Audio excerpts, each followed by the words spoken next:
เขามาลักหมอแบตเลยเห็นลักหมอแบตรถบาสออกมาชาร์จเขาก็หิวไปซ่อมพากันเบิ่งซอยกัน เดี๋ยวหากล่องมาติดเสาทางเสาไฟฟ้าตัวนึงติดส่องเข้ามาทางรถบาสบัดนี้อีกตัวนึงก็ติดจากหน้าวัดไปหาถนนมันมีอยู่แล้วอีกตัวนึง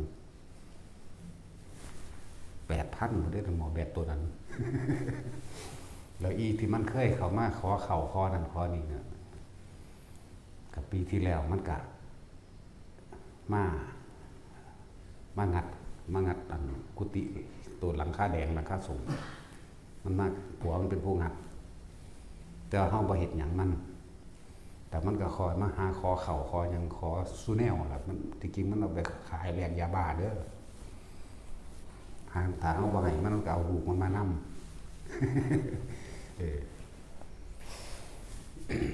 ตั้งแต่มันเข้าไปขายยาบ้าแหละมันคนตนคนถูกคนยากอีหยังดอกหน้ามันก็บักใหญ่บักหลายพุ่นผัวมันก็มีทั้งหน้ามันก็มีเองต่อไปบ่ให้มันเด้อต่อไปบ่ให้มันแล้วมันเอาไปขายเอาไปแลกมื้อนี้มีผู้ใดเอาให้มันบ่มันคือเต็มรถอยู่แท้เขาเปิดกล่องเบิ่งแล้วกระสอบใหญ่นั่นบ่แม่น30 โลพุ่นติกระสอบใหญ่อีกแล้วก็มาถุงใหญ่อีกบ่แม่นห่อน้อยๆเด้ถุงบักใหญ่นี่นะต่อไปบ่ให้มันมาแล้วล่ะผู้ใดอยู่ดีก็บอกมันเอาว่าให้ออกไปเลยหมอแบตกะนั่นแหละยังตะเบิงกล่องตัวอันพูนตัวทางนั้นบ้านปุปิกตัวออกไปทางเขาอยู่ไปพุ่นน่ะยังกล่องตัวนั้นหมอแบตรถบาสเขาออกมาชาร์จ เขามาชาร์จเขาตั้งข้างนอกไว้พี่มันรุ่นพี่คนเด้มันน้อยๆเด้นั่นนะ หาม2คนเด้ผู้ยิ่งเอาบ่ได้ก็เดียวกันรุ่นนี้ต้องผู้ใส่แห้งๆแน่ได้จังสิได้มาเป็นรถบาสหมอใหญ่ๆยาวๆทั้งว่าระวังเอาของป้องกันกับผู้หนึ่งตั้งใจหลักเนาะมันก็คนละอย่างกันเที่ยวนั้นก็งัดกุฏิที่พญาคลอดเรามานอนเที่ยวนั้นมันก็หูอยู่ได้แต่ว่าบ่เฮ็ดหยังอะไรมันเลยเกิดกลายเป็นเมตตาโจร เมตตาโจรเมตตาโง่ๆอันนี้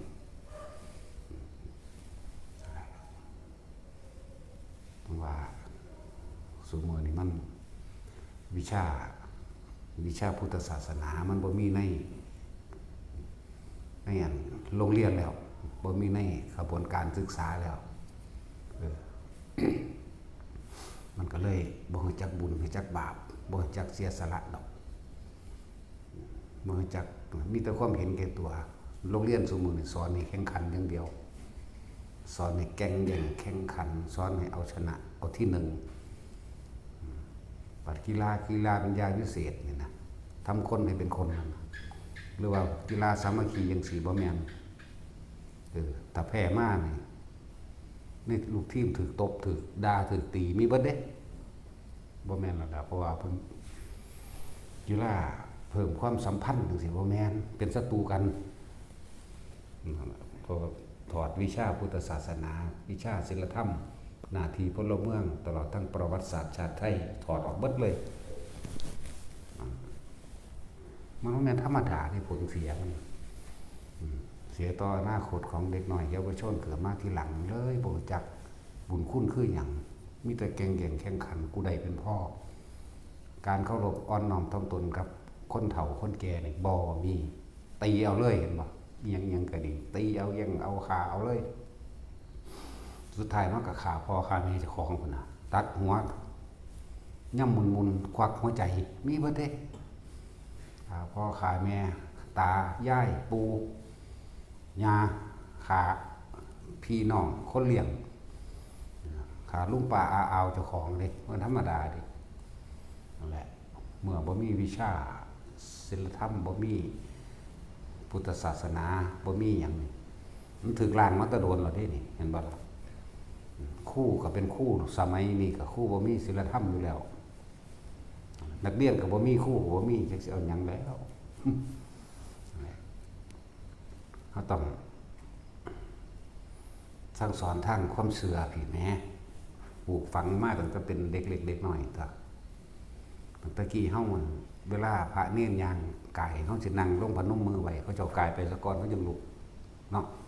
ซุมื้อนี้โอ้ยมันบีบแกอะไรเฮาตีๆใกล้ตัวมันบ่ตีนถีบโลดถีบมากกูก็สวนได้ซุมื้อนี้กูก็เลย สวนแมงโลดแหละปกป้องตนเองโลดบ่มีหยังที่มีความหวังน่าเชื่อถือไว้ใจบ่มีวงการตำรวจก็เนาเละเพราะวงการตำรวจทหารก็ขี่โกงตำรวจก็ขี่โกงทนายความก็ขี่โกงโกงปึ๊ดนั่นแหละวิชาศีลธรรมมันถูกถอดออกเป็นบ่ถูกถอดพุทธศาสนาถูกถอดประวัติศาสตร์ชาติไทยถูกถอดคนเลยบ่รู้จักประเทศใดก็สร้างบ่เรียนประวัติศาสตร์ของตนประเทศนั้นบุคคลเป็นคนที่อกตัญญูไม่รู้จักบุญคุณบ่รู้จักมันสิสวนทางกันกับพุทธเจ้าเฮาสอนเด้พระเจ้าเฮาสอนปุเพจักตะบุญญาตาเพื่อระลึกนึกถึงบุญคุณของบุคคลที่ทำคุณเอาไว้ในการก่อนเฮานี่ต่อยอดจากพวกเขาเจ้าเด้อย่าว่าเจ้าของฉลาดเนาะนั่นนี่ต่อยอดเด้คนโบราณนี่เอิ้นว่าบุญคุณก็ว่าเขาเจ้าเฮ็ดมาได้ซ้ำนี่บัดนี้เฮาก็ต่อยอดเอาเองแตกแขนงออกไปอีกได้การพัฒนาเริ่มต้นจุดพัฒนามาจากเขาเจ้าแม่นบ่เขาเจ้าเฮ็ดแบบนี้บ้าเฮ็ดแบบนี้ดีกว่าเนานี่ต่อยอดแขกแหนงแต่คนซุมื้อนี่บ่มีนี่แต่ว่าค่ำครึล้าสมัยแท้จริงก็คือต่อยอดจากของเก่าเขาเจ้าเฮ็ดไว้แม่นบ่ล่ะเพียงสั้นล่ะนั่นแหละประวัติศาสตร์ชาติต่างๆก็ถูกลบเลือนบ่ให้สอนเจ้าฟ้ามหากษัตริย์ความเป็นมาของเจ้าฟ้ามหากษัตริย์พ่อแม่ปู่ย่าตายายของเขาเจ้าเป็นผู้กู้แผ่นดินไว้แม่นบ่ล่ะเฮ็ดให้เจ้าของอยู่ดีสบายมีกำลังเกิดกล้านี่ล่ะคุณอยากทำลายเจ้าฟ้ามหากษัตริย์ผู้เคยพาสร้างประเทศสร้างแผ่นดินมาเนาะคนซุมื้อนี้รู้จักบ่พระเจ้าตากสินรู้จักบ่พระนเรศวรมีความเป็นมาแนวใดพระเจ้าตากมีความเป็นมาแนวใดแล้วพระเจ้าแผ่นดินซุมื้อนี่สิอยู่กันมานี่องค์7 8 9 10เฮานี่เอากันลูกหลาน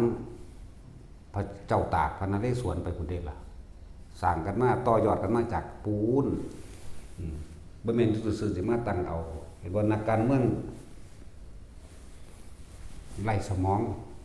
ไร้ศีลธรรมไร้สมองบ่มีศีลธรรมด้อยค่าพระมหากษัตริย์นะถ้าเกิดเมื่อวานนี่นึงก็เลยเนาะมันสิจะโคตรพ่อโคตรแม่อย่างพ่อก็แม่ก็บ่ได้สอนคือว่าล่ะนะฮะด้อยค่าเจ้าฟ้ามหากษัตริย์ผลงานเจ้าของบ่มีหยังมีแต่ปากเบาเนาะ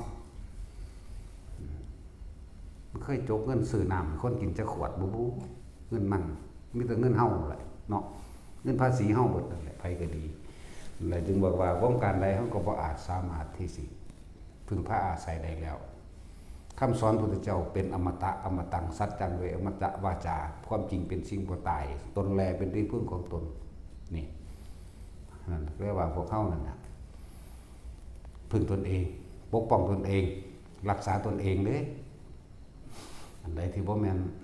เรื่องข้อขาดบาดตายเขาก็บ่สนดอกแต่ถ้าเป็นเรื่องข้อขาดบาดตายเขาก็ฟาดมันคือกันสั้นแล้วเลิกบัดนี้การเมตตาแบบโง่ๆการให้กำลังแก้โจรแก้ขโมยโจรโดยสันดานนะ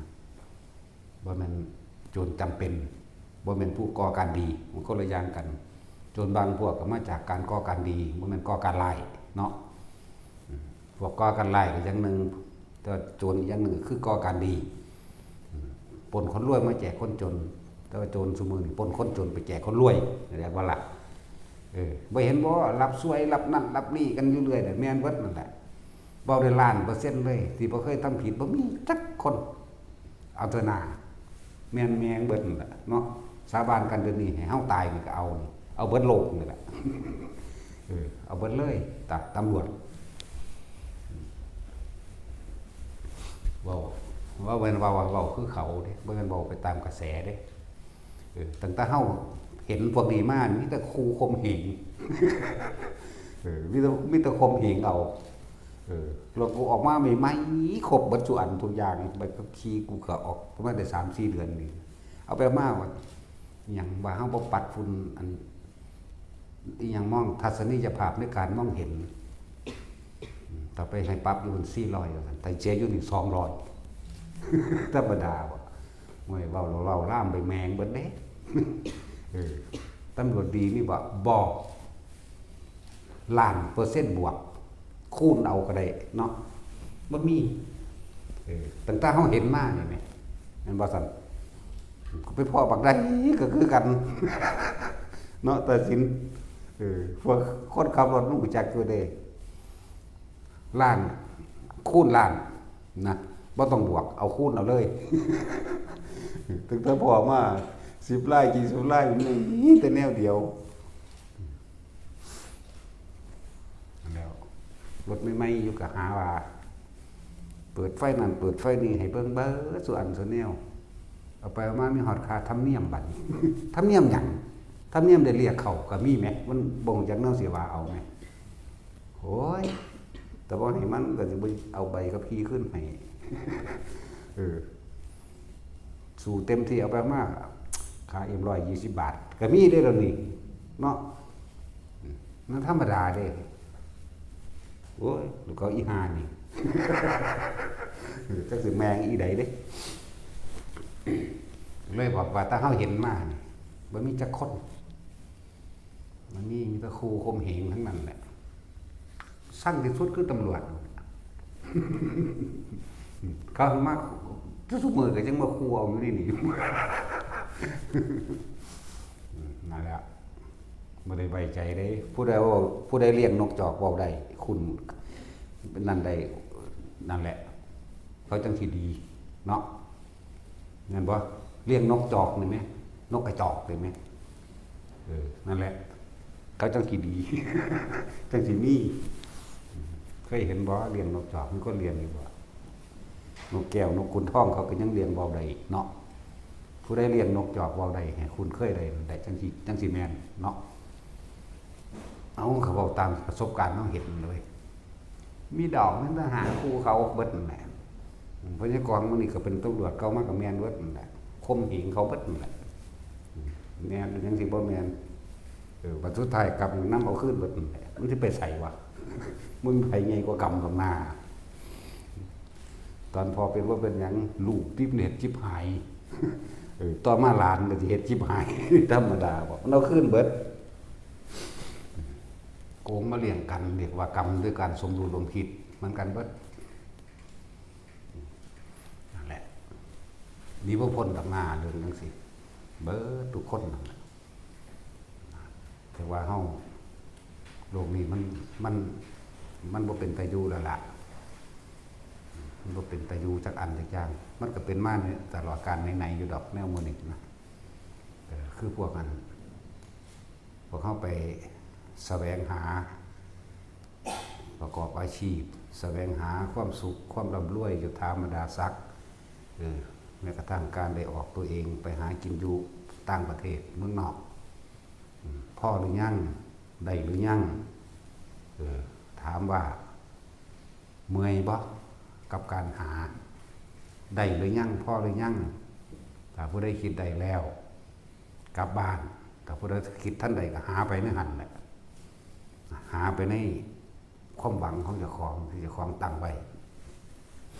หวังว่าอยากได้หยังอยากได้รถอยากได้บ้านอยากได้กิจการนั่นนี่หาไป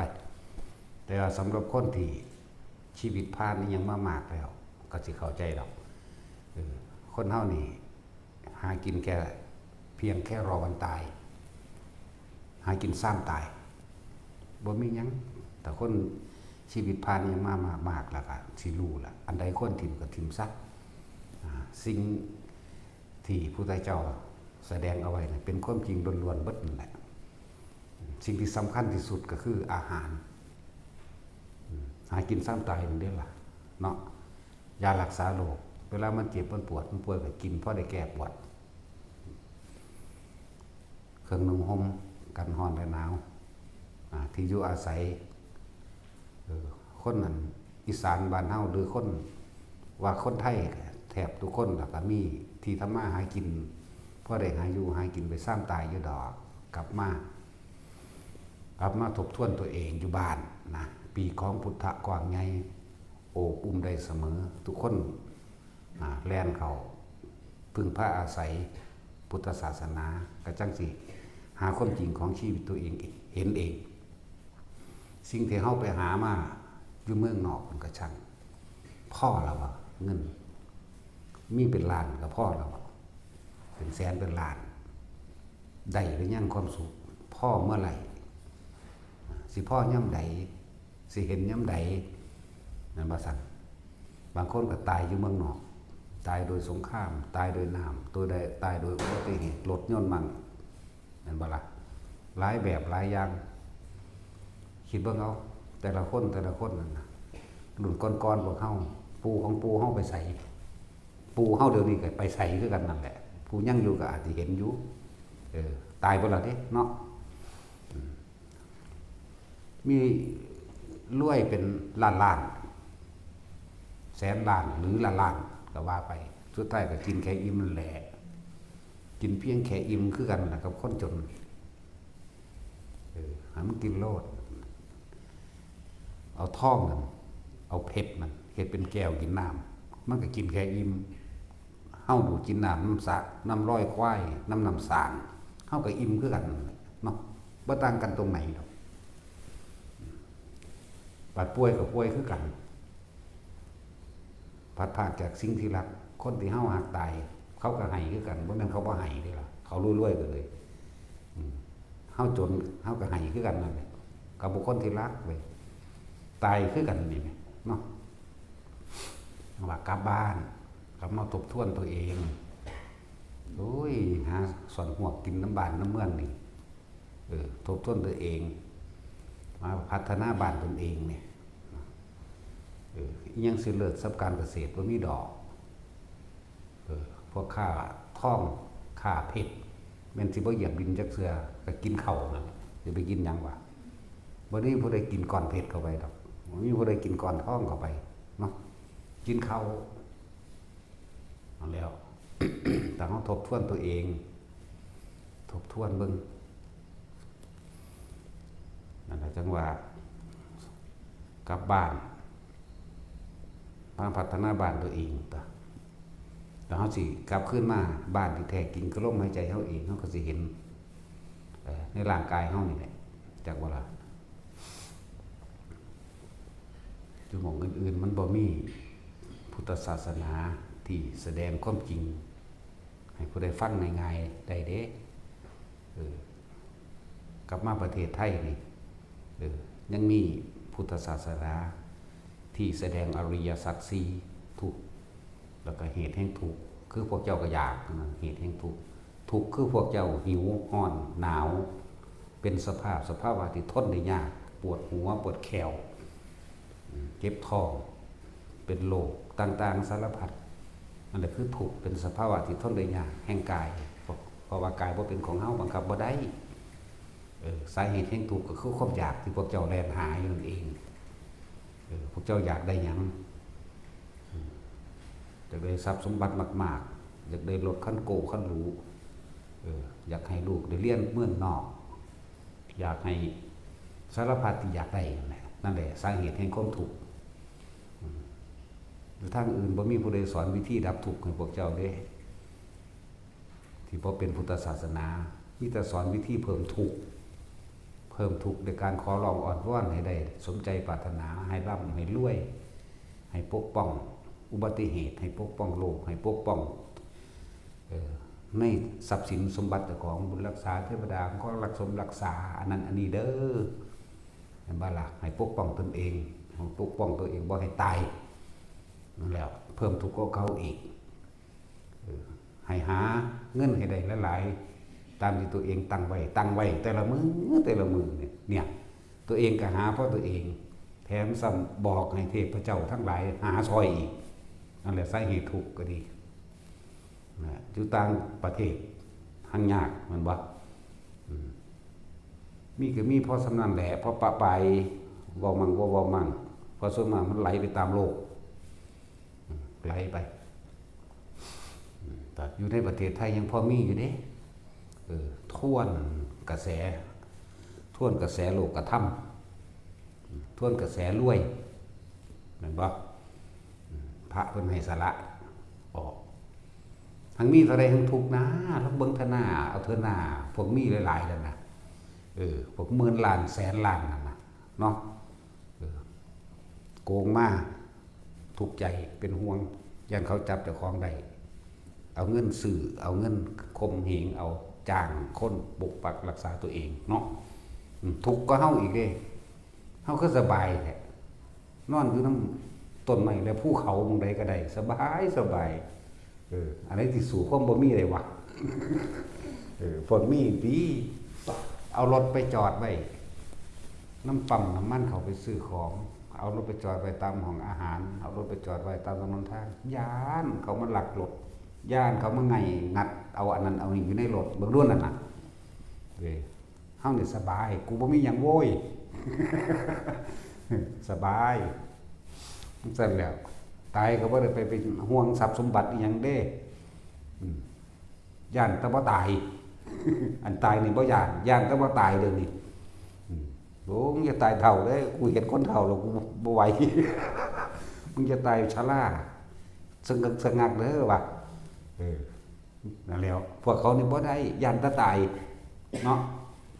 พวกเขานี่ย่านตั้งแต่ตายทรัพย์สมบัติมองหันมองนี่จังซั่นจังซี่ลูกหลานกูมันสิรักษาได้บ่เว้ยคิดถึงอยู่ได้หั้งบ่ได้คิดแบบสละเนาะของเฮานี่บ่มีอีหยังไว้แต่เป็นปุ๋ยเนาะสั่นแหละพวกอยู่ใส่ก็แล้วแต่เถอะนะคุณค่าของคนบ่แม่นความรวยเด้คุณค่าของคนคือได้ช่วยเหลือบุคคลผู้อื่นได้ทำประโยชน์ให้แก่บุคคลผู้อื่นโดยไม่หวังสิ่งใดตอบแทนนี่คุณค่าของคนอยู่นี่จึงจะทำคนให้เป็นมนุษย์จึงจะทำมนุษย์ให้เป็นผู้ประเสริฐแจกบ่ล่ะคุณค่าของคนนั่นนะบ่ได้เรียนบ่ได้แม่นว่าจบปริญญาเด้ตีโทเอกหังเรียนสูงหังโกงหลายเนาะบ่มีคุณธรรมศีลธรรมหยังจักเม็ดพอจะนายไม่ใหญ่คำใดแล้วบ่ได้ไปโกงไผได้นั่นน่ะแล้วบ่ได้เรียนหนังสือเนาะถ้าพวกเรียนสูงนั่นแหละพวกขี้โกงเรียนสูงได้เป็นรัฐมนตรีหมาหยังแมงซานดอกแล้วหังโกงหลายนะครับได้ยศถาบรรดาศักดิ์มีอำนาจมีตำแหน่งหังโกงหลายลุงสางแล้วก็ไปโกงไผดอกแต่ถามว่าลุงสางใส่เบ็ดหลายบ่มื้อนี้กำนึงมีกำนึงก็ หาใส่เบ็ดไก่กลางใส่ปูใส่ปลากินไปนำหน้าได้มาหลายก็แบ่งปันพี่น้องเด้นั่นแม่คุณธรรมเขาก็เลยได้มาเอาไปให้ผู้นั้นนะเอาไปให้ผู้นี้นะเด้ก็ได้แต่ว่าถ้าถามว่าเบ็ดเจ้ายังจักหลังยังกำนึงคือเก่าเพราะว่าใส่ก็ใส่กำนึงเหลือก็เหลือกำนึง สิธรรมดาสงสารบ่เป็นหลักของไผหาอยู่หากินไปตะน้ำให้น้ำหน้าเจ้าของเองพอยังนายยายคำใดนี่ก็เหมือนกันอยู่นี่แหละเฮ็ดงุ่มๆงามๆไปตั้งตึกดา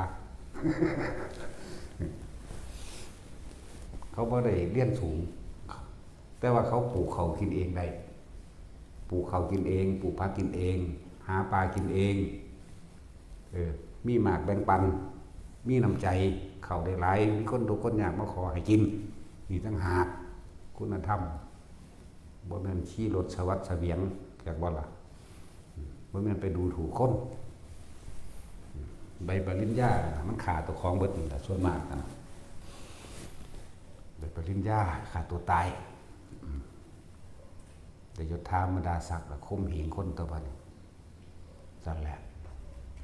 แรกๆมันอาจสิดีบุญเก่าสู่รักษาไว้อยู่ดอกนาแต่ว่าเมื่อไหร่ก็ช่างเถอะถึงภาวะคนเป็นหมดบุญเมื่อไหร่ เมื่อนั่นแหละเจ้าสิได้รับผลของกรรมจากว่าได้รับผลของการกระทำของตัวเอง อันเป็นอกุศลกรรมพวกนี้อย่าพึ่งเว้าเรื่องบาปบุญบ่ทันมีบาดเวลาตัวเองตกทุกข์ได้ยากบาดเวรกรรมมันเอาคืนตีจักเวรกรรมหยังกูดอกว่าเด้มันบ่ได้คิดพอได้ว่ามันเป็นผู้เฮ็ดไว้เอาชาตินี้แล้วบ่ไปเอาชาติอื่นมาทับถมกันก็ได้ดอกนั่นบ่ล่ะเอาชาตินี้แหละนั่นล่ะ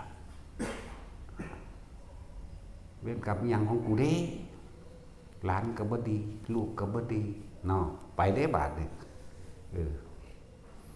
บาดนี้หลานลูกลุงลูกป้าลูกอาลูกหยัง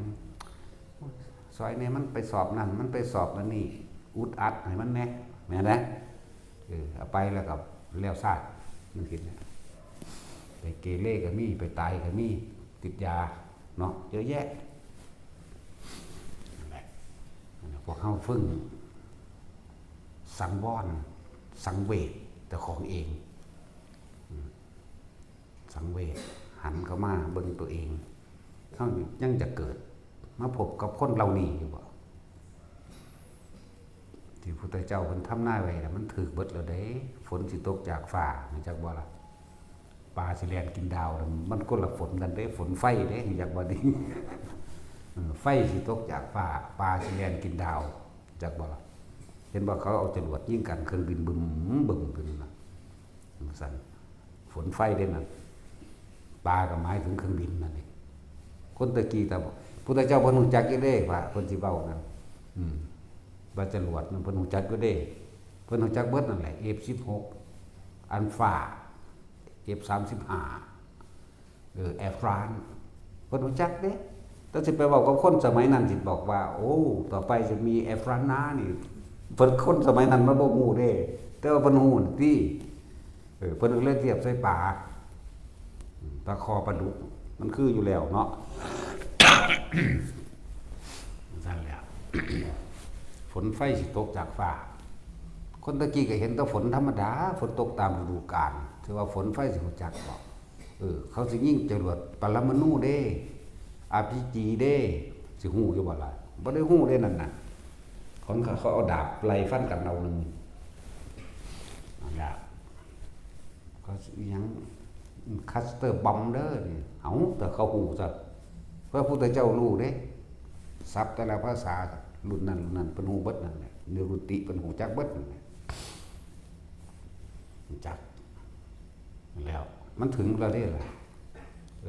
ในทำนายฝัน16ของพระเจ้าปเสนมันก็ถึงยุคเข้าแล้วเด้นี่จักว่าแต่ยุคนี้นะจักว่าล่ะมีพระพุทธเจ้าทำนายเอาไว้พระเจ้าปเสนเป็นผู้ฝันนะลืมเลยล่ะบ่เว้าดอก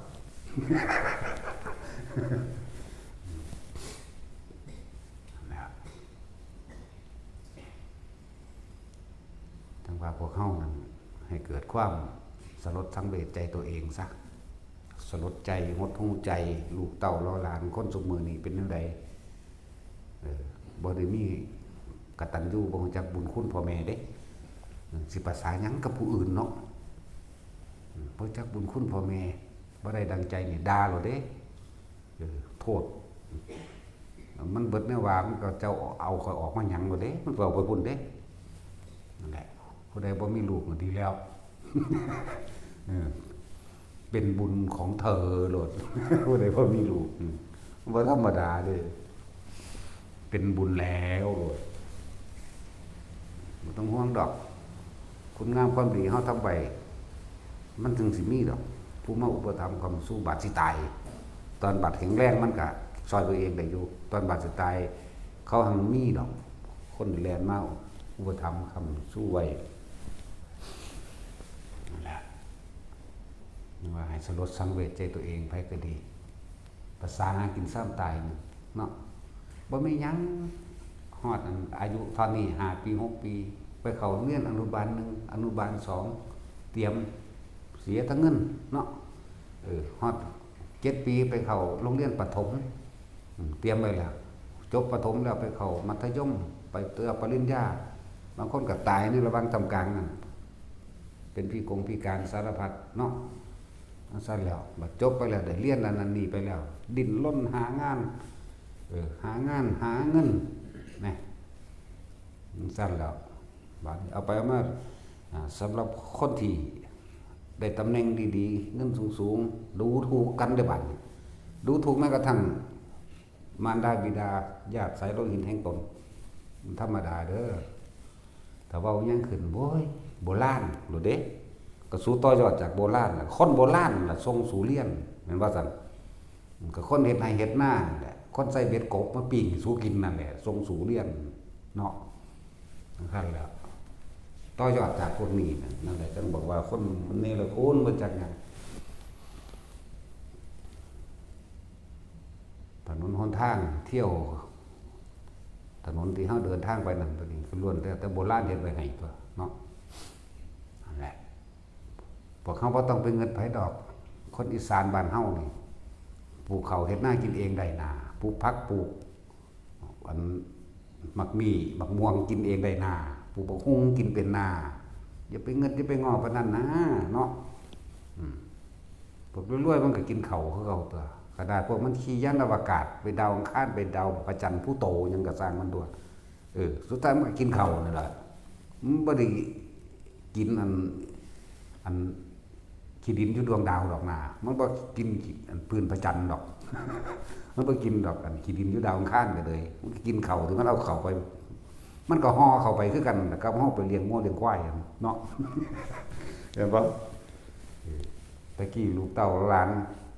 จะไปทำงานกรุงเทพพ่อแม่ห่อข้าวให้เด้เป็นห่อใส่ปลาแดกห่อใส่ปิ้งปลามั่งเด้หลังสั้นแล้วซุมื้อนี้บ่ค่อยห่อแต่วันเอารถใส่เอาเลยเป็นกระสอบไปเลยนั่นแหละก็ยังคงเหมือนเดิมอยู่ดอกตัวนี้พ่อแม่สิสีเข้าไว้ถ่าลูกไปกรุงเทพเนาะเอาใส่รถไปนำได้บัดนี้นั่นแล้วไปหาอยู่หากินหาเงินหาทองแต่ว่าคำว่าหาเนี่ยให้จักพ่อแน่ไผก็ดีให้มันมีหม่องสุดให้มันมีหม่องจบให้มันเห็นความจริงถามตัวเองหาไปถึงไหนได้หรือยังพอหรือยังนี่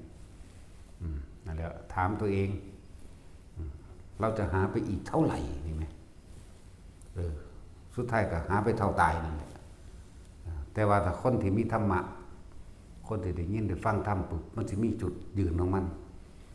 ธรรมะสิเป็นดุจดังว่าน้ำดับไฟ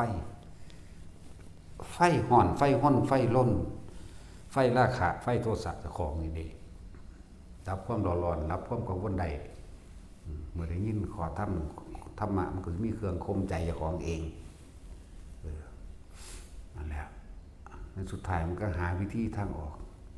เกิดว่าพบใดศาสตร์ใดเป็นหยังกระชังก็เกิดมาหากินซ้ำตายเบิดเนาะ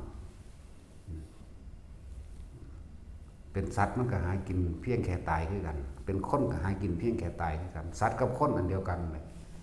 ถ้าจะพูดถึงพุทธเจ้าจึงเพิ่นเว้าร่วมเด้สรรพสัตว์ทั้งหลายแยกว่าล่ะเดี๋ยวจังมาแยกเอาซื่อๆเลยเนี่ยอันนี้ชื่อว่ามนุษย์อันนี้ชื่อว่างัวชื่อว่าควายชื่อว่าเป็ดชื่อว่าไก่เด้อันนั้นชื่อว่าเทวตาแน่กับสัตว์อันเดียวกันนี่แหละนั่นแล้วบ่ได้ต่างกันเลยเทวดาก็เกิดไปตายนั่นแหละคนก็เกิดมาหากินซ้ำตายแหละจนเทวดากินของเก่าที่เจ้าของเฮ็ดไว้ก็ตายมาเกิดใหม่มาเฮ็ดใหม่อุ้ยเวียนไปเวียนมาอยู่เพราะสำนีจิมีหีแมงหยังเนาะบ่สูญบ่มีคนนี่แหมไฟราคะความอยากได้อยากดีอยากมีอยากเป็นความยินดีเลยพอใจ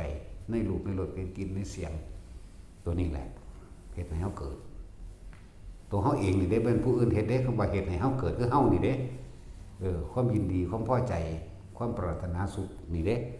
เอิ้นว่าไฟราคะตัวนี้ภาษาทั้งหลายเว้นไว้แต่เกิดแต่ว่าไฟในโลกนี่สิเผาเจ้าถิ่นคือเก่าไฟอ่อนๆไฟธาตุตอนนี้ไฟธาตุและธาตุไฟอันนี้เผาถิ่นสุดท้ายบางคนก็บ่ได้เผาคือเขาขาตายขุดหลุมรถแมคโครเคลียร์ลงเอาดินถมกลบไปเลยเห็นว่าล่ะสิตายด้วยวิธีใดก็คือตายนั่นแหละ งมง่ายอีหยังหลายไผก็ดีให้หันขึ้นมาเบิ่งความคิดเจ้าของว่าตอนนี้เฮาอยากได้หยังเฮาอยากเป็นหยังแล้วก็สิ่งที่เฮาหาอยู่นั่นเฮาคิดว่าเฮาอยากได้หยังอยากเป็นหยังเฮาได้หรือยังเฮาพอหรือยังแล้วเฮาจะพอเมื่อไหร่นี่นั่นว่าซั่นผู้ใดเข้าสู่ปีกของพุทธะได้ผู้นั้นก็บินหนีก็ล่ะรู้จักว่าล่ะบินหนีออกจากสังสารวัฏอันนี้ศึกษาเอาพุทธะคือหยังคือรู้ตามความเป็นจริงเป็นผู้รู้เห็นความจริงสัตว์ทั้งหลายเวียนว่ายแต่เกิดเพราะว่าความคิดอยากได้นั่นอยากเป็นนี่เลยก็เกิดการกระทำทั้งกายและวาจานั่นพอความโลภได้บัดนี้ ก็เลยมีการลักปล้นกี้ฆ่าข่มขืนเบิดทุกอันทุกอย่างโกหกปิ่นป้อนหลอกลวงผู้อื่นเสียชีวิตทรัพย์สินได้มาดีใจกับกินเหล้าเมา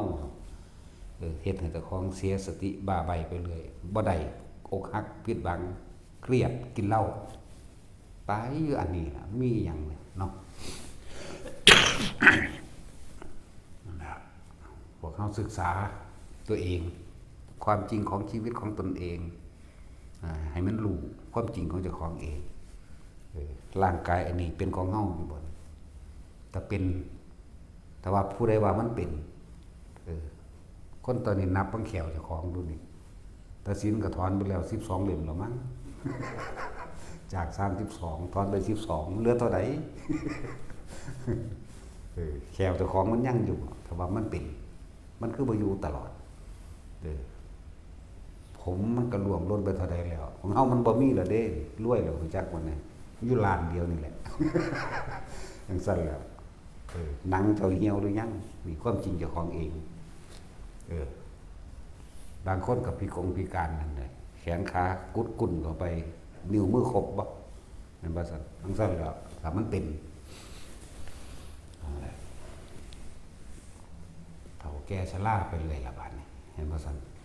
นั่นมันบ่เป็นของเจ้าของนี่ให้มันรู้ไหมรู้ตัวเองนี่รู้ร่างกายนี่บ่เป็นของเฮาเป็นแค่เครื่องอาศัยของจิตวิญญาณของความรู้สึกเป็นเครื่องคืออยู่ให้ของจิตร่างนี้สุดท้ายแล้วมันสิเฮาสิฮักรักหวงแหนสักเพียงใดก็ช่างเขาก็ย่อมเป็นไปตามการเวลาของเขาเองมันเป็นของมันเองพวกเขาเนี่ยเกิดมาแล้วเนี่ยมีจุดหมายปลายทางเดียวกันคือตายแต่ว่าสิ่งที่บ่ตายคือจิตจึงเป็นที่ศูนย์รวมสรรพสิ่งวัตถุอย่างร่วมไปแล้วสัญญาไปแล้วจดจำไปแล้วเวทนาสังขารวิญญาณคือสัญญาอันนี้จดจำไปในอันนี้ยังอยากได้นั่นอยากได้นี่อยากเป็นนี่ยังมีราคะภาพเวียนว่ายไปเกิดพุ่นไปเกิดพี่ไปอารมณ์บัดนี้พัดไปตกภพนั้นภพนี้กามาภพสวรรค์6ชั้นไล่ลงมากามาภพมื้อนี้สวรรค์ภูมิเทวดาลุกขเทวดาสัตว์เดรัจฉานเปรตสุกายนรกนี่กามาภพรูปภพผู้ใดทรงชาติเจริญชาติเอาปิติเป็นอาหารของจิตได้ก็ไปเกิดพุ่นพรหมโลกจากเวลาอะไรของสั้นนั่นแหละผู้ใดว่าจะเกิดแบบปฏิบัติตามคำสอนเพิ่นแหละพุทธเจ้านั่นแหละเห็นป่ะกามภพรูปภพอรูปภพแล้วก็แยกสารพัดออกเป็นสัตว์ชนิดแต่ละต่างๆมาเนี่ยหลายอย่างคืออย่างนี้บางคนเป็นห่วงบ้านเจ้าของเองก่อนที่สิตายจิตสุดท้ายคือความคิดเห็นป่ะคิดไปเป็นห่วงเกิดเป็นขี้เกียจมั่งกับแก่มั่งเกิดเป็นหมามั่งงัวควายเป็ดไก่มั่งใส่เดือนมั่งสังเสชะสารพัดนะแล้วนั่นแหละความถ้ามันมีเลยมันก็ห่วงตัว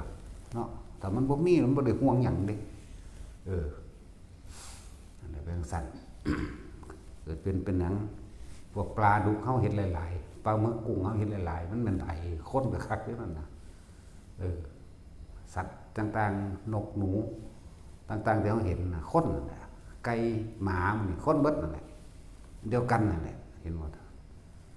ะพุทธเจ้าใส่คำว่าสัตว์เขาก็สิใส่คำว่าสัตว์ใส่มันว่าใส่มันโดยแล้วแต่เป็นความผิดพลาดจากการบ่รู้จักสำนึกบุญคุณจากการที่บ่ตื่นบ่รู้จากการที่บ่รู้ความจริงความจริงคือสิ่งทั้งหลายทั้งปวงบ่ว่าเจ้าจะไปเกิดเป็นสัตว์ชนิดใดก็ช่างบ่ว่าเจ้าก็เกิดจากความโลภของเจ้าของเองเจอการกระทำของเจ้าของเองตัวเองเป็นผู้กระทำเองจึงไปเกิดเองเป็นเองบ่มีผู้ใดดลบันดาลเด้บ่มีเด้พระเจ้าบ่มีพระเจ้าบ่มีพระคมที่ดลบันดาลใดๆทั้งสิ้นบ่มีสิ่งศักดิ์สิทธิ์ดลบันดาลบ่มีศักดิ์สิทธิ์ในศัพท์ภาษามันแปลว่าสำเร็จบุคคลกระทำการสิ่งใดแล้วก็คือสำเร็จผู้ใดหนึ่งเข้าสำเร็จสุขแล้วก็ผู้นั้นน่ะศักดิ์สิทธิ์จักบ่ล่ะนั่นตัวผู้ใด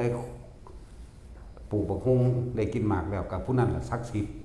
จักบ่ล่ะมันบ่แม่นว่ามีสิ่งดลบันดาลเด้ดลบันดาลใดไผสิทุกข์จักคนอยู่นี่บ่มีเลยดลบันดาลใดพวกรุ่นก่อนๆขอเป็นก็เฮาอีกเห็นว่าซั่นก่อนพระพุทธเจ้าสิเกิดอีกคุณตะกี้บ่คำว่าพระเจ้าบ่ทันได้มีหรอกเข้าใจบ่ล่ะเอามาใส่ศัพท์ภาษามันถูกกับยุคสมัยซื่อๆก็เอิ้นพระพรหมตะกี้พวกข้ามทั้งหลายเป็นผู้ติดต่อพรหมเป็นผู้ทำพิธีขอร้องอ้อนวอนบูชายันต่างๆเพื่อให้พรหมเห็นใจเพื่อให้บ้านเมืองให้ทุกคนก็ว่าไปมีสุขภาพกายดีแข็งแรงดีบ่เจ็บบ่ไข้บ่ปวดบ่ป่วยเป็นคนร่ำคนรวยบ่แห้งบ่แล้ง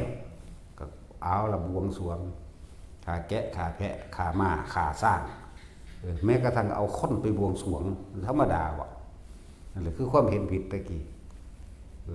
ไปตั้งบ้านหลักเมืองใหม่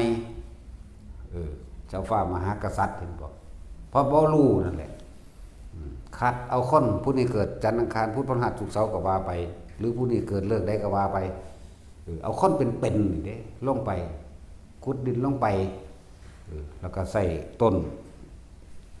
ตะเคียนน่ะเขาเอิ้นต้นตะเคียนแล้วมาแต่งเป็นรูปลักษณะนั้นนี่ลงไปแล้วคนลงไปได้หั่นพุ่งลงไปมันทั้งเป็นนี่เด้ว่าธรรมดาเลยเอิ้นว่าเสาอินทขีนสมัยตะกี้ถ้าเป็นซุมื้อเอิ้นว่าเสาหลักเมืองสมัยตะกี้เอิ้นเสาอินทขีนนั่นคือความเห็นผิดเห็นบ่ความบ่รู้เพื่อหยังเอาไปบวงสรวงพรหมพรหมจังได๋นี่น่ะคือความจะเข้าใจผิดคิดว่าพรหมต้องการสิ่งเหล่านี้เป็นของบูชาเป็นของแหลกของเปลี่ยนเพื่อสิมาเฮ็ดให้บ้านเมืองเจ้าของดีนั่นแล้วกษัตริย์มันก็เป็นชื่อกษัตริย์ซื่อๆเด้มันก็สัตว์คักๆอยู่แล้วอันถ้ามันเป็นจังซั่นมันบ่ล่ะมันคนละอันกันเด้กับคำว่านักรบนั่นแล้วบ่ได้แม่นผู้นำนั่นแหละและเป็นเครื่องมือหากินของพวกพราหมณ์ตะกี้ก็ว่าพราหมณ์เป็นผู้เป็นเจ้าลัทธิเป็นเจ้าพิธีต่างๆเป็นผู้นำเรื่องศาสนานะเรื่องเป็นว่าเป็นศาสนานั่นแล้วตอนนี้เขาก็แต่งเป็น7ชั่วโคตรเขาตระกูลพราหมณ์ก็ตระกูลพราหมณ์ออกกันบริสุทธิ์มา7ชั่วโคตรบางเท่านี้มันก็ว่าไปบริสุทธิ์มั่งแต่ความจริงแล้วมันก็ฆ่าสัตว์มันก็ลักทรัพย์มันก็ปล้นขี้ข่มขืนมันก็เป็นตัวที่ตะกี้ยกย่องแต่ว่าพราหมณ์เป็นผู้บริสุทธิ์เห็นบ่ซั่นบริสุทธิ์มันสิพากันมาบวงสรวงฆ่าแพะฆ่าแกะสุดท้ายแล้วมันรังเกียจไผบ่ได้ดังใจมันก็หาวิธีว่าเอาผู้นั้นแหละมาบวงสรวงมันก็หาว่าผู้นั้นผู้นี้เป็นกาลกิณีเห็นว่าซั่นแล้วเลยเป็นเครื่องมือหากินปลาอีตัวที่แต่ว่าสมัยการทางพุทธเจ้าทั้งเกิดเป็นนาคแท้ๆก็ยังมาแก่คำว่าถ้าพราหมณ์ผ่าหมู่พราหมณ์ทั้งหลายสามารถติดต่อพระเจ้าได้ติดต่อเทพเจ้าหมู่พระพรหมทั้งหลายได้เราผู้ว่าตัวเองติดต่อเนี่ยเป็นยังคือยังถูกข์ยากเป็นยังคือยังป่วยอยู่เป็นยังคือมีคนตายในตระกูลอยู่คือบ่ให้พรหมทั้งหลายแล้วมันดลบันดาลนั่นบ่ซั่นแต่ว่าดลบันดาลใดนี่คือบ่ให้พรหมทั้งหลายแล้วนั่นดลบันดาลอย่าป่วยอย่าแก่อย่าเจ็บและอย่าตายเพิ่นก็แก้เด้ก็ธรรมดาเด้ เอามาแก้การทำพิธีต่างๆจังสิเป็นยังคือต้องฆ่าผู้อื่นเพื่อให้ตัวเองมีความสุขสบายมันเป็นไปได้บ่นะนั่นแล้วพวกงัวพวกควายมันก็ให้มันก็ห้องมันก็หลักชีวิตของมันเองบัดนี้เพิ่นจับเอาคนผู้นั้นมานะเอาผู้พามนั่นแหละผู้พามทำพิธีเงื่อนยกดาบขึ้นว่าสิฟันคอตะของก็ให้ยานตายคือกันไหมนี่เอาตะสั่นให้เจ้าติดต่อหมู่พรหมทั้งหลายแล้วน่ะมันดลบันดาลให้ตัวเองบ่ตายมึงรู้นี่ให้มีดให้ดาบฟันคอบ่เข้ามึงรู้ซั่นมันก็ยอมรับว่าไม่ได้กันมันก็ออกความจริงคือเก่าก็มันบ่ได้มันสั่นล่ะมันจังว่าพุทธะแปลว่าหยังแปลว่าเป็นผู้รู้ผู้ตื่นรู้ตามความจริงตื่นจากความหลับไหลเมื่อเฮารู้เฮาตื่นแล้วความหวาดหวั่นคันคามความกลัวก็บ่มีแล้วเอิ้นว่าเป็นผู้รู้ผู้ตื่นผู้เบิกบานได้รู้ความจริงว่าเกิดแล้วต้องแก่ต้องเก็บต้องตายนะการกระทำของสิ่งทั้งหลายถ้าเฮารู้ว่าทำเลวไปนรกทำดีไปสวรรค์แล้วก็เฮารู้จักธรรมะพุทธเจ้าแล้วกูบ่ไปสวรรค์กูบ่ไปนรกแล้วกูหาวิธีบ่เกิดเท่านี้นึงได้บัดแม่นว่าล่ะนั่นแล้วหนทางของผู้รู้เลยศาสนาพุทธพุทธธรรมบัดตามความเป็นจริงศาสนาพุทธธรรมเข้าสู่ความจริงเฮาเห็นตามความจริงได้แล้วว่านี่ทุกข์อันเกิดจากความไปยึดในร่างกายทุกข์พอหิวพอร้อนพอหนาวพอป่วยแล้วก็เพราะว่าตายสาเหตุทุกข์เพราะความอยากนั่นเองแต่กูยังมีความอยากอยู่กูก็เที่ยวเวียนว่ายตายเกิดแน่หนทางดับทุกข์เพิ่นสอนไว้แล้วมรรคมีองค์8ทุกข์ดับไปใส่วิธีใดก็ว่าไปอานาปานสติเอามองมันง่ายนะเฮาแม่นบ่ล่ะเฮาก็เฮ็ดไปของเฮานี่แหละเว้ย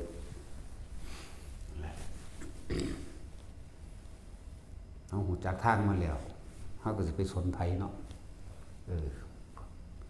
จังบอกว่าพุทธเจ้าบอกความจริงพุทธเจ้าองค์ใดก็อัตติอัตโนนาโถเด้องค์ใดสิเกิดมาเท่าใดแล้วก็ตามมีตั้งแต่ตนและเป็นที่พึ่งของตนเองเท่านั้นการทำตนเป็นที่พึ่งของตนก็คือการได้ช่วยเหลือบุคคลผู้อื่นนี่ก็อีกอย่างหนึ่งถ้าตนแล้วไม่ทำถ้าตนไม่ทำแล้วใครจะทำให้เรานี่ก็เป็นตนเป็นที่พึ่งของตนเหมือนกันถ้าเราไม่กินเองเราก็ไม่อิ่มคนอื่นจะมากินแทนเฮาให้เฮาอิ่มไม่ได้เห็นบ่ล่ะใช่แล้วตัวเองก็ทำเองแท้ๆแต่ตัวเองน่ะต้องรับเองไม่ว่าดีหรือร้ายเห็นบ่ซั่นไม่ว่าสุขหรือทุกข์กับตัวเองเลยเฮ็ดเองบ่แม่นผู้อื่นมาเฮ็ดให้บ่แม่นผู้ใดมาดลบันดาลแต่พระเจ้ามันดลบันดาลให้อิ่มได้บ่เฮ็ดงานแล้วเฮาเนาะพระเจ้ามันอยู่ไสผู้ใดเป็นพ่อเป็นแม่มันเดี๋ยวนี้นั่นแหละแต่ว่าพวกเขารู้ตามความเป็นจริงซะพวกที่ไปอยู่เมืองนอกเมืองหน้าหรือพวกอยู่กรุงเทพก็สร้างถ้าได้ฟังแล้วรู้ความจริงแล้วมันก็แค่หากินสร้างตายกลับมาพัฒนาในบ้านตนเองต่อกลับมาพัฒนาบ้านตนเองหนึ่งโดยที่อยู่อาศัยของตนเองสิปรับปรุงดินสิปลูกหยังสิปลูกกล้วยปลูกอ้อยบอกสิปลูกหยังที่มันเป็นของอยู่ของกินได้ก็เฮ็ดไปแล้วก็พัฒนาจิตใจตนเองเข้าสู่วัดว่าศาสนาตัวบัดนี้เนาะเตรียมตัวเองก็เขาเข้าใจอยู่แล้วว่าต้องตายแน่นอนอยู่แล้วเนี่ยเป็นหยังคือบ่อาศัยพุทธศาสนาเป็นหนทางสู่ความบ่ตายบ่เกิดมันก็บ่ตายของตัวเนาะอะไรทั้งวายฝึกหัดดัดแปลงตัวเองไปเรื่อยๆก็นะฮะก็สิได้ดูแลคนเฒ่าคนแก่มีธรรมอยู่อันหนึ่งเป็นลำดับที่4ในการหายากบุคคลผู้มีความกตัญญูอยากว่าพระเจ้าก็เกิดขึ้นได้ยากคนแสดงธรรมถึงพระเจ้าก็ยากคนสำเร็จธรรมก็ยากและคนกตัญญูนี่ก็ยากเด้เพราะสั่นเพิ่นสิมาไว้ในลำดับบ่มันธรรมดาดิทุกมื้อนี้มันแม่งยังบ่แล้วห ายากในคนกตัญญูแต่ว่าดังใจมันก็ด่าเฮาเนาะอะไรแล้วแต่ว่ามันเก่งเขาบ่เห็นเอาบุกอีหลีนี่แล้วเจ้าบ่เบื่อบ่ได้เลยพวกเมสซี่เถ่าๆนึงอกหักผิดหวังมาเบิดนั่นแหละผัวตายอกหักจากผัวตายบางคนก็อกหักจากลูกบ่ดีเจ้าหันบ่ดีผู้ใดบอกเจ้ามาเกิดแม่นว่าซั่นแต่เจ้าดีเจ้ามาเกิดเฮ็ดหยังก็สอนเจ้าของตัวเนาะแต่เจ้าดีเจ้ามาเกิดเฮ็ดหยังตัวเองมาเกิดเองเด้อแล้วก็มาทำกรรมรวมกันการสมรู้ร่วมคิดในความคิดเห็นเดียวกันบ่ว่าดีบ่ว่าเลวเวลาพวกเจ้าได้รับผลของกรรมดีก็ดีไปเวลารับผลกรรมเลวก็จะโทษไผเพราะการสมรู้ร่วมคิดน้ำกันเฮ็ดน้ำกันนั่นแหละแต่เฮารู้แล้วเฮาก็สิไปสมรู้ร่วมคิดกับไผเฮาคือว่าสละการกระทำคำพูดอันเกิดก็จากความคิดของเฮาออกคนปฏิบัติธรรมต้องไปผู้เดียวเด้ต้องบ่มีหมู่บ่มีพวกเด้บ่เอาไผไปนำเด้หนทางสายเปลี่ยวต้องเดินคนเดียวแต่เพียงลำพังเด้มาบ่ต้องไปเลี้ยวหลังหาใครก็ไม่มีมันต้องแบบนี้เด้ไผสิคบหรือบ่คบก็สร้างหัวมันยากจังเนาะคบก็คบไปตายล่ะบ่คบก็คบบ่คบไปตายมันสิมีหามหยังใช่นั่นแหละจังว่าคนที่มีความจริงที่เอาตัวเองรอดออกจากวัฏฏะนี้ได้เกิดว่าคนมีธรรมะคนที่เห็นความจริงหนึ่งกายบ่เป็นของเฮาการทำมาหากินนี่แค่เป็นแค่สามารถอาชีวเลี้ยงชีพไปเพียงแค่รอวันตายมีการกระทำอันใดที่เป็นกรรมอันหนักสุดก็คือจิตเจตนาที่มีอารมณ์รวมเข้าใจว่าล่ะนี่ก็ฮู้แล้วก็คมมันตัวแต่ว่าแม่นเรื่องขอขาดตายสร้างแมงแล้วเว้ยก็แล้วตัวเนาะคือจังคนสมุนเขาขับรถปาดหน้าสวนฟึดบางที่ก็บ่ได้ตั้งใจบางที่ก็ตั้งใจถ้าอันใดบ่เสียหายขอขาดบาดตายชีวิตทรัพย์สินอย่าไปสนใจมันแม้นสิเสียทรัพย์สินนิดหน่อยเขาแหะกระจกรถหักไปก็มันหักไป20บาทถึงดอกเนาะซื้อเอาใหม่จะเอาชนะกันท้อภาษาจังซั่นรักษาชีวิตไว้เพื่อทำตัวรักษาชีวิตตะของเอาไว้เพื่อจะได้ดวงตาเห็นธรรมบ่ดีกว่าบ่เนาะแล้ว แต่ผู้ใดไม่เห็นใจเฮาก็ตีนทางหมดแล้วต้องตัดสินเฮา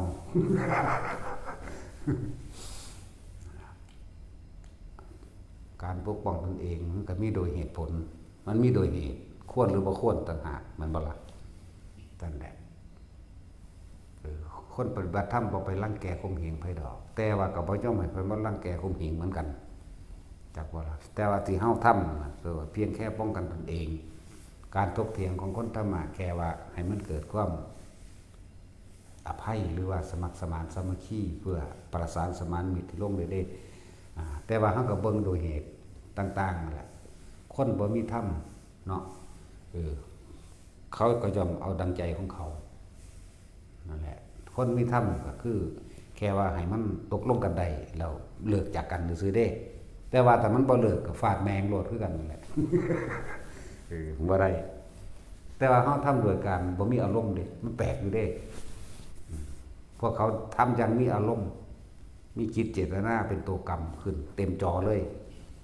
เต็มจอเต็มใจเต็มความรู้สึกศูนย์แล้วก็แล่นหาสมัครพรรคพวกดึงสมัครพรรคพวกเข้ามาเพื่อจะทำลายและทำลายเด้แต่เฮาบ่ได้หาสมัครพรรคพวกบ่ทำลายแปลว่าให้มันเกิดความสงบลงให้มันพอให้มันเลิกแค่นี้นึงได้บัดนี้นั่นแหละมันต่างกันอยู่เวลาบ่ได้ดังใจคนปุถุชนทั้งหลายแล่นหา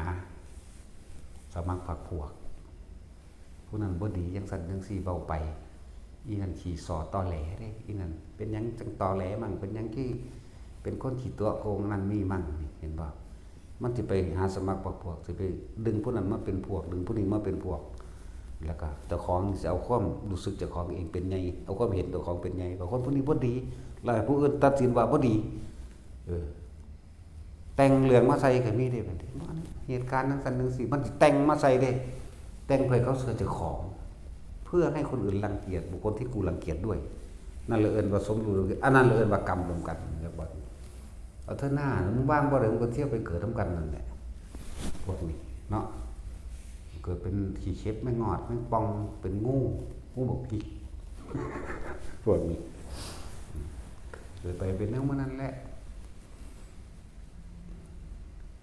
พวกอิจฉาริษยานี่เป็นสัตว์แต่พวกบ้างก็เป็นสัตว์ผิดพวกนี้นั่นแหละที่จริงมันก็บ่อยากไปเป็นนั่นดอกสัตว์ผิดดอกบัดนี้คนไปเห็นขี้เข็บตะขาบไม่งอดนี่แหละขี้เข็บไม่งอดแมงป่องอย่างต่างๆก็เลยเลื่อนว่าสัตว์ลาย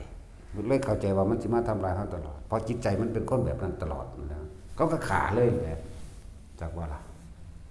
มันแท้มันก็ไปหากินทมันนั่นแหละแต่ว่ามันมาโดยความอิจฉาริษยาในใจของมันไม่ฝังไว้ในใจของมันแบบนั้นมันก็เลยเกิดไปเป็นแนวนั้นผู้ใดเห็นก็ว่าสัตว์ลายผู้ใดเห็นขี้เข็บก็อยากขาได้อย่ามันกัดเนาะนั่นแหละอสรพิษก็คือจิตของบุคคลที่อิจฉาริษยาบุคคลที่ว่างบ่เป็นบุคคลที่นำมาความเฉพาะความเห็นแก่ตัวของเจ้าของเองบุคคลที่เข้าใจว่าตัวเองดีกว่าเด่นกว่าอย่างว่านั้นพวกยึดดีติดดีแล้วก็เฮ็ดให้ผู้อื่นเลวพวกนี้นั่นแหละว่างั้นก็กับพวกนั้นคุ้มมูว่าจังสันจังซี่ถ้าตัวเองปฏิบัติดีแล้วอย่าไปว่าให้ผู้อื่นเข้าใจว่าล่ะถ้าว่าดีแล้วจังได๋มันสิไปว่าให้ผู้อื่นได้เนาะเพิ่นจึงมองคนว่าเป็นคนดอกเป็นธรรมดาเป็นธรรมชาติเพิ่นบ่ตำหนิไผได้ความจริงมันมาแต่ที่เพิ่นคือจังเฮาตำหนิหมู่ภิกษุสงฆ์ที่บวชเข้ามาแล้วบ่ฝึกหัดปฏิบัติตนเองบ่ศึกษาไผวินัยบ่เข้าใจธรรมชาติบ่เข้าใจธรรมะที่พระพุทธเจ้าสอนเฮ็ดไปต่างๆนานานั่นแหละคือความเห็นแก่ตัวบ่ล่ะอันนี้คือตำหนินี่หนึ่งฐานะอันสมควรคือฐานะเดียวกันรู้จักบ่ล่ะรู้จักฐานะและอาฐานะอยู่เด้เห็นบ่ซั่นสั่นตัวเฮาก็ตำหนิตัวเพราะว่าเฮาอยู่ในเพศเดียวกันตำหนิกันได้ตำหนิบ่แม่นตำหนิเพื่อเอาดีใส่ตัวเอาชั่วให้คนอื่นเด้อยากให้เป็นหนึ่งเดียวกันพุทธเจ้าสอนบ่มีนิกายเลยตะกี้พุทธเจ้าเข้าใจบ่ล่ะพุทธเจ้าผู้เดียวเอาธรรมะตัวเดียวมาสอนพุทธะกับผู้เดียวธรรมะตัวเดียวบ่มีมหายานเถรวาทบ่มีบ่มีนิกายจักบ่ทำมีธรรมยุทธ์ดอกบ่มีมหานิกายธรรมะเดียวกันนี่มันข้อเหตุแตกต่างกันก็เลยต้องตำหนิเพราะธรรมเดียวกันวินัยเดียวกันเป็นยังมีความเห็นแก่ตัวต่างกันนะนั่นแหละเห็นแก่ตัวคนพาคนไปเอาเลขนั่นว่าซั่นใบเลขใบเบอร์หวยนำนี่งามๆไปเพื่อสิเรียกศรัทธามาคนมันนั่งงงอยู่แล้วมันก็แล่นเข้าหาความงงอยู่กว่าเก่าดูดังว่าแมงเม่าเป็นเข้ากองไฟเนาะมีแต่ความร้อนความใหม่ความอยากได้เห็นบ่เนี่ยสั่นตัวบัดนี้ผู้เพิ่นปฏิบัติเพิ่นบ่ได้อยากได้เด้เพิ่นมีแต่สละออกพระพุทธเจ้าเพิ่นสละออกเพิ่นรวยเข้ากอมูอยู่แล้วในสมัยนั้นน่ะคุ้มทองทั้ง4นี่แหมหูยบ่ธรรมดาเป็นโยชน์แหมกว้างโยชน์ยาวโยชน์ลึกโยชน์นึงหักเลือดหยิบขึ้นมา1ก้อนก็โผล่ขึ้นมาแทน1ก้อนทันทีเพิ่นก็บ่เอาแนวนี้ไปแจกสั่นแล้วขุมทรัพย์ทั้ง4ในสหชาติเกิดพร้อมกันกับเพิ่นเองขนาดสิ่งที่เพิ่นสะสมไว้สิ่งที่เพิ่นเฮ็ดไว้เบิดนั่นแหละทองเพิ่นก็เลยนั่นแหละเพิ่นถิ่มเกียรติยศชื่อเสียงทรัพย์สินเงินทองยศถาบรรดาศักดิ์เพิ่นถิ่มความร่ำรวยเพิ่นถิ่มแล้วพวกภิกษุสงฆ์บวชเข้ามาแล้วไปเอาของพราหมณ์ไปเอาความเห็นแก่ตัวมาหาอยู่หากินตัวเองเด่นดังเพื่อให้ตัวเองมีอำนาจหรือจะทำสังคมเหงบ่เป็นไปโดยการสละออกแม่นบ่ซั่นพุทธเจ้าสละโลภมันบวชเข้ามาเพื่อเอาความโลภนักเข้าไปเก่าๆอีกแล้วก็สอนให้คนอื่นโลภพร้อมเด้อยากได้หยังอธิษฐานเอาเด้อนี่มันเอาคอรอแคลก่อนสิมาให้หรอก เนาะรุ่นนั้นรุ่นนี้รุ่นพ่อรุ่นแม่มึงบอกพ่อแม่มึงสอนแนวนั้นบอกเนาะจะแล้วแต่เบ้าม่านศูนย์นี่แหละพวกฟังนี่กับหูจักนะเป็นยังแต่มันหูจริงๆนะพวกบอกหวยบอกเบอร์มันก็บอกหวยบอก100 ปีเลยก็ได้ทั่วแม่นบ่สัตว์ถ้ามันรู้จริงๆมันบอก100 ปีเลยก็ได้พวกกันบอกหวยบอกเบอร์เด้อฟังแล้วเป็นยังจะปึกคักหลายพวกสันดานปึกคิดบ่ออกบ่ถ้ามันหูจริงๆกันน่ะมันจะไปใบหาแม่มึงบอกแม่นบ่สัตว์ปีหนึ่งมันออกจากเทือหวยรัฐบาลนี่เห็นบ่ล่ะ24 เทือไว้บอกแมงมึง100 ปีเลยก็ได้ทั่วเขียนจากภาคไว้ยิ่งกว่าปฏิทินอีกเนาะถ้ามันหูจริงๆไหมนี่ของประเทศไทยออกแบบนี้ของประเทศลาวออกแบบนี้เขมรออกแบบนี้พม่าออกแบบนี้พุ่นไล่ไปฮอดจีนอินโดนีเซียมาเลเซียไล่ไปฮอดอเมริกาพุ่นไล่ไปที่ทั่วโลกกูบอกแม่มึง100 ปีพุ่นเนาะตาบอดคักหลายพวกสันดานปึกนั่นแล้วบวชเขามาแล้วแทนที่สิพาเขาสละความเห็นแก่ตัวมันบ่ดึงความเห็นแก่ตัวอีกแต่หาก่อนชีม้าขอรอกันแล้วให้เขาไปอีกเอานี่เมตตาเด้อเมตตาแม่บ่สิให้คนมานิยมกับคมเอาทรัพย์สมบัติผู้อื่นแม่นบ่สัตว์เมตตาโคตรพ่อคนแม่มึงบ่มึงเขาอีห่านี่ ไปหาคมเหงเอาของผู้อื่นมั้ยเมตตาอยู่บ่จังซั่นมันบ่ล่ะถ้าเว้าเรื่องคาถาปราบผีว่าเด้ไล่ผีปราบผีว่าปราบโคตรพ่อแม่มึงบอกพุทธเจ้าบ่เคยปราบบ่เคยไล่มีแต่เมตตามีแต่เอาบุญให้แม่นบ่สัตว์บ่มีจักอันใดในคำสอนได้ฆ่าผีจังสิบ่มีเด้จับท่วงน้ำใส่หม้อใส่ไหไว้บ่มีไล่สาระปึ๊ดอรวดอีจังก็ดีแล้วนี่จะบอกหมู่พระสงฆ์องค์เจ้าไปทั้งใดก็สร้างจิตของคนฉลาดทั้งหลายไปณสถานที่ใดให้ผูกมิตรกับสถานที่แห่งนั้นแน่ให้มีความเมตตาช่วยเหลือพึ่งพาซึ่งกันและกันให้อุทิศส่วนบุญส่วนกุศลทั้งหลายให้กับภูมิเทวดามั่งลุกขะเทวดามั่งตลอดทั้งใดสิ่งใดเอามาอันพ่อช่วยเหลือบุคคลผู้อื่นนั้นได้ก็ให้ไปให้สัตว์ไปให้คนไปเป็นว่าสิ่งต่างหากได้แบบบ่ได้ไล่เด้สั่นแล้วอันนี้สิเรียกผีมาใส่ว่าซ่านโอ้ยผีมึงนะยังสั่นแล้ว เบี้ยแก้จังซี่นี่แก้แม่มึงบอกคือบ่แก้เจ้าของมันเนาะเอามาแก้หยังไสยศาสตร์มนต์ดำมนต์แดงก็มีกิ่งเขาสิใส่อาวุธสงครามมาหยังเขาก็เอิ้นคนไปหำเอาผู้นั้นก็ใส่ขาดออกเปื่อยออกกันตัวเนาะนี่แหละพวกบ่มีสมองฟังได้ไปหยังสิไปญาตินี่หยังกับไสยศาสตร์มนต์ดำนั่นถ้ามันมีเขาก็บ่เฮ็ดอาวุธมาฆ่ากันตัวเขาก็เอาโพดแล้วมันมีโรงเรียนสอนไปแล้วบัดนี้เนาะสอนก็สู้กันตัวบัดนี้พูดแล้วประเทศจีนเห็นว่าเจ้ายุทธภพตัดสินดีดขิมปริงข้อขาดเบิดเอาโลดเบิ่งนี่เบิ่งอย่างหนังจีนเนี่ยน่ะเจ้ายุทธภพจังล่ะสารัตน์เจ้าจักรวาลได้ใหญ่เด้พวกนั้นซั่นแล้วผู้นึงอยากเป็นเจ้ายุทธภพผู้นึงอยากเป็นเจ้าจักรวาลอวกาศซั่นแล้วมีแต่ยังตัวจีประเด็นเนาะแล้วเลยล่ามยาวมาเลยเห็นแต่บอกเรื่องพวกนี้เพิ่นให้สละความโลภเพิ่นให้สละความเห็นแก่ตัวภิกษุนักบวชทั้งหลายแล้วนั่นเอาหากินอย่างสัตว์อย่างหมาเพิ่นเลยเดินอาศัยวิชามอโกหกหลอกลวงบุคคลผู้อื่นให้หลงงมง่ายไปเพื่อตัวเองจะได้ลาภสักการะเข้าใจบ่นี่ถ้าพวกใดวันวามันบอกเลขถือคนหูทิพตาทิพจริงมันแม่นจริงๆมันก็บอกตลอด100 ปีพุ่นตัวแล้วก็บอกของทั่วโลกเลยนี่160-70ประเทศนี่กูสิบอกประเทศละ100 ปีไว้แม้ว่าซั่นแต่พวกหมอดูมันดูเป็นมันถามหาแม่งบ่อันเกิดวันหยังแม่นว่าซั่นเกิดวันที่เท่าใดเกิดวันหยังเดือนหยังปีหยังมันคือบ่เว้าไปโลดแม่นบ่ล่ะโง่เฮงมื้อนี่ ไปทักไปท่วงเขาแล้วเขาก็ไปหารับจ้างกินคือเก่าเลยหรือพี่แมงยังนั่นแหละพุทธเจ้าเพิ่นมาเพื่อเปิดเผยความจริงออกแบบนี้เด้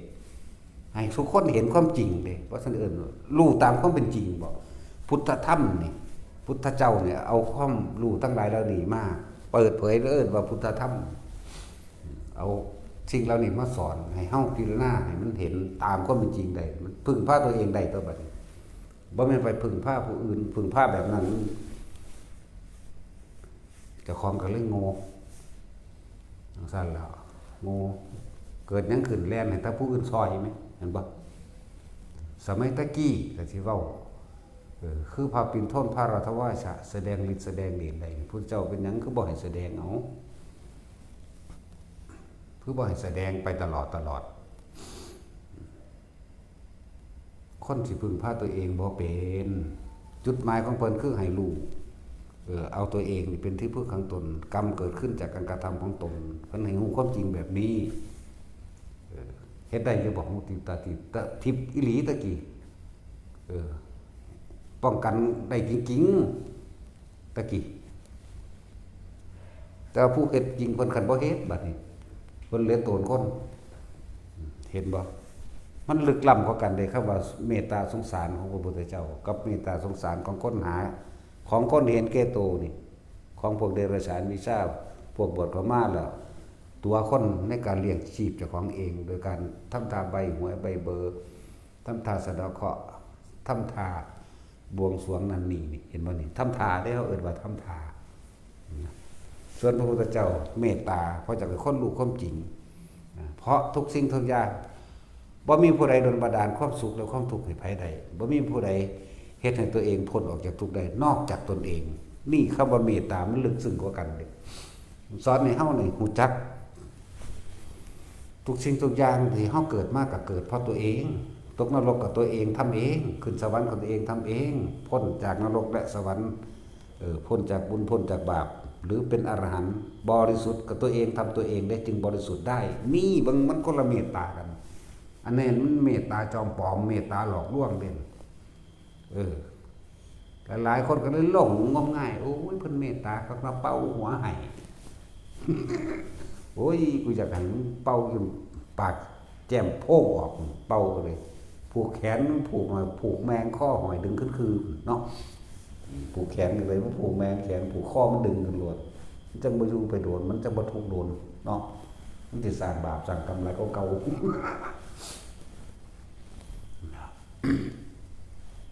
เป็นหูทิพตาทิพจริงได้ล่ะแต่เพิ่นเฮ็ดแค่สงเคราะห์แล้วเพิ่นแล้วไปเด้ว่าพระโมคคัลลาปราบพญานาคเมื่อพญานาคได้รู้ความจริงแล้วปลดปล่อยมานะทิฏฐิออกแล้วฝึกหัดรู้ซึ่งว่าตัวเองเป็นเดรัจฉานเป็นผู้อาภัพเป็นบุคคลอาภัพบ่อาจสามารถที่สิบรรลุธรรมได้ก็เลยต้องอ่อนต้องยอมต้องดัดตนเองมาเพื่อรักษาศีล5เพื่อจะได้เกิดเป็นมนุษย์เกิดเป็นมนุษย์แล้วเพื่อจะได้ศึกษาตัวเองเพื่อสิเข้าสู่การปฏิบัติธรรมเห็นความจริงได้นี่มั้ยบ่แม่นเพิ่นปราบเอาชนะแบบ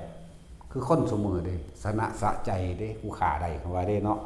คนละเรื่องกันเด้นี่แม่เมตตาของคนเมตตาแบบนี้เมตตาของพระพุทธเจ้าเมตตาให้พวกเฮานี่บ่มีผู้ใดเอาสุขเอาทุกข์ให้เฮาได้บ่มีผู้ใดเอาความสมหวังหรือผิดหวังให้เฮาได้ไม่ว่าซั่นนั่นแหละเพิ่นได้เมตตาให้เฮาฮู้ตามความจริงว่าเฮาต้องรู้เองเห็นเองปฏิบัติเอาเอง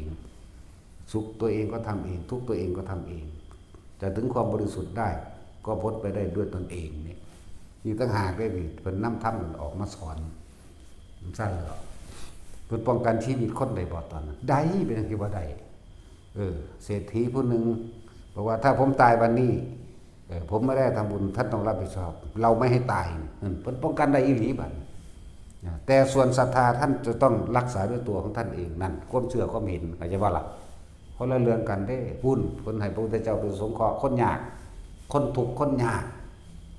สงเคราะห์แล้วเพิ่นก็บรรลุไปตายซ้ำแต่ว่าบรรลุเหลือแต่ผู้นี้เพิ่นบ่ให้ตายนั่นแล้วแน่มือใหม่มากอ่ะไปแม่น่ะพระพุทธเจ้าแล้วไปเฮ็ดบัดนี้คอยรักษาชีวิตเจ้าได้แล้วรักษาสมบัติเจ้าได้แล้วเพิ่นก็รักษาให้ได้ แต่ว่าเพิ่นแค่สงเคราะห์ มันบ่แม่นให้เฮ็ดมาแบบนี้ซุมื้อนี้บ่แม่นหลอกลวงรุ่นเหนือดวงแม่มึงบอกมึงก็ตายคือเราตัวเนาะมันที่เหนือมันไดแล้วอู้รุ่นใดเป็นรุ่นใดสารพัดแม่นบ่เขาก็หาเงินเข้ากระเป๋าเขานั่นแหละเขาจะพักโง่หลายบางคนของขังเต็มเฮือนอยู่คลั่มว่าสั่นเนาะย่านคนก็ไปใกล้ก็ยังนี่หิ่งพระหิ่งของขังบน โอ้ยมันก็ขังเจ้าของอ่ะนั่นมึงจักว่าล่ะขังเจ้าของไว้ผูกเจ้าของไว้มัดเจ้าของไว้เห็นมั้ยนั่นแหละแต่ของได้เป็นผู้เอาเงินไปซื้อมาเนาะเต็มห้องอยู่จากพากันปัดฝุ่นมันแหนเนาะอย่าเอาไปบอกตะอ่างกันหลายปัดฝุ่นออกแหนมันหกอยู่เฮ้ยเว้าแล้วมื้อนี้มาสารพัดเยอะแยะอันรุ่นนั่นรุ่นนี้ก็ว่าไปได้บัดนี้โอ้ยนั่นแหละภิกษุนักบวชคนมันเสือเร็วกว่าทำลายผู้อื่นเข้าใจบ่นั่นมันบ่แม่นทำลายตัวเองถึง100 เท่าพันเท่าวีคูณยังบ่รู้ตัวยังทำลายผู้อื่นนั้นด้วยเพราะโกหกหลอกลวงเขาพระพุทธเจ้าสอนให้รู้ความจริงสอนให้พึ่งตนเองสอนให้ทำด้วยตนเองแต่ว่าคนทั้งหลายเหล่านั้นสอนให้เขานั่นน่ะทำลายตัวเองจักบ่ล่ะบ่เลยบ่ได้รู้ความเป็นจริงของชีวิตเลยถ้าคำอวยพรต่างๆมันได้ผลเนาะคำสาปแช่งก็ต้องได้ผลนั่นบ่ซั่นแล้วผู้ใดก็อวยพรเรารวยมาตะโดนแต่กูคือบ่รวยแม่งเตือกูเนาะเป็นว่าซั่นเอาเวลาเฮาเงินให้ผู้เฒ่าหรือของอยู่ของกินนั่นนี่ให้เจ้าร่ำเจ้ารวยเด้อบักหลาว่าซั่นเท่าเดิมนี้ทุกข์ก็เก่าอีกเห็นบ่สั่นตัวนั่นแหละบ่ต้องไปย่านไผดอกแต่เฮาเข้าถึงความจริงแล้วบ่ได้เป็นไปตามคำสาปแช่งของไผเฮาทำความดีของเฮาซะอย่างอันบ่บัดผู้เขาทำเร็วมึงสิอวยพรปานใดก็สร้างในสุดท้ายแล้วมึงก็ต้องได้รับผลกรรมที่มึงกระทำคือเอาเองคือเก่าตัวเนาะนั่นแหละพวกฟังก็ดึงกันออกมาจากความหลับไหลไสยศาสตร์แปลว่าคนนอนหลับใช่ว่านั่นนะความรู้ของคนหลับความรู้ของคนที่ยังไม่ตื่นว่าวาบอยู่นี่ใส่กูได้เถิดเบาบอกมาตลอดใส่กูแน่ใส่ดากกูแน่หน้าดากกูนี่ก็ได้สั่นแล้วถ้ามันมีมันก็ตายตะโดนละตัวแม่นบ่สั่นก็มันบ่มีก็มันบ่จริงบ่มีเบี้ยแก่หยังดอกมันตะปากกูนี่แหละสั่นเด้อเฮาเข้าถึงความจริงแล้วมันสิไปมีหยังเป็นตาญาณมันมีแนวญาณเด้มันเป็นไปตามที่เฮากระทำเองบ่ได้เป็นไปตามผู้ใดสิสาปแช่งหรือให้พรนั่นบ่ก็เลยย่างกันเลยพุทธเจ้าเพิ่นเมตตาสอนให้คนรู้ความจริงถ้าจากบริสุทธิ์พ้นออกจากทุกข์ได้เจ้าก็ต้องช่วยเหลือตนเองตามแนวทางที่สอนไว้แล้วเห็นว่าซั่นบ่มีผู้ใดเฮ็ดให้ผู้ใดพ้นทุกข์ได้เด้แล้วผู้นึงกินข้าวผู้นึงอิ่มน้ำมันเฮ็ดได้อยู่บ่มันบ่ได้จริงบ่ล่ะแต่สินเจ้ากลับไปกินข้าวข่อยอิ่มเด้อโอ้บ่ต้องมาข่อยอิ่มดอกข่อยเบื่อกินข้าวนะมันจะจำได้มันสิตายพวกนึงย่านตายหรือพวกนึงมันอยากตายมันคนละแบบกันเด้เนาะบ่อยากเฒ่าบ่อยากเฒ่าเห็นบ่นั่งรถเข็นย่างตุสุตาสะบัดพวกนั้นบ่อยากตายได้ย่านตายทั้งสั่นแล้วมันคนละเรื่องกันเด้กับเฮาแต่ละมื้อปัดว่างเบิดมึงอย่าตื่นเด้อได้บอกมันกูก็เตรียมตัวอยู่ในหูดังกูก็ไปเพราะกูคือกันโลดเด้สั่นเด้มันต้องเตรียมตัวทันเด้เตรียมตัวทุกคนเกิดมาในโลกนี้หรือโลกใดก็สร้างตายเบิดบ่เหลือนี่คือความจริงพวกเขาไปหาแนวมาป้องกันตายไว้มึงไปหาเท่าใดมึงตายเร็วมันเมื่อยเนาะมันเมื่อยไปหามันขี่รถเห็นว่าซิแลกอาจารย์นั่นดีอาจารย์นี่ดีขี้เล็ดต้องเสาะไป ทั้งเมื่อยทั้งเสียเงินเสียทองเนาะตายเร็วกว่าเก่าอีกนั่นแหละตื่นรู้จากความหลอกลวงเจ้าของเองตื่นรู้จากผู้อื่นหลอกลวงเจ้าของพร้อมเอาธรรมะพุทธเจ้านี่มาบอกมาสอนตัวเองจังสิเข้าถึงความจริงได้ตัวมันมีผู้ใดดลบันดาลยังไผเลยแล่นไปหาเขาเนาะสั้นแล้วฤาษีนั่นฤาษีนี่โอ้สารพัดภิกษุสงฆ์ในเฮาตำหนิโดยเอาพระวินัยตำหนิเด้อมึงลูกจริงๆมึงบอกเขา100 ปีไปเลยไหมบอกของทุกประเทศพร้อมแต่ว่าสุดท้ายตายเฮ็ดจังเฮ็ดมือจังสี่ซื่อๆก็เฮ็ดจังสี่สิบ่ดีกว่าบ่เนาะ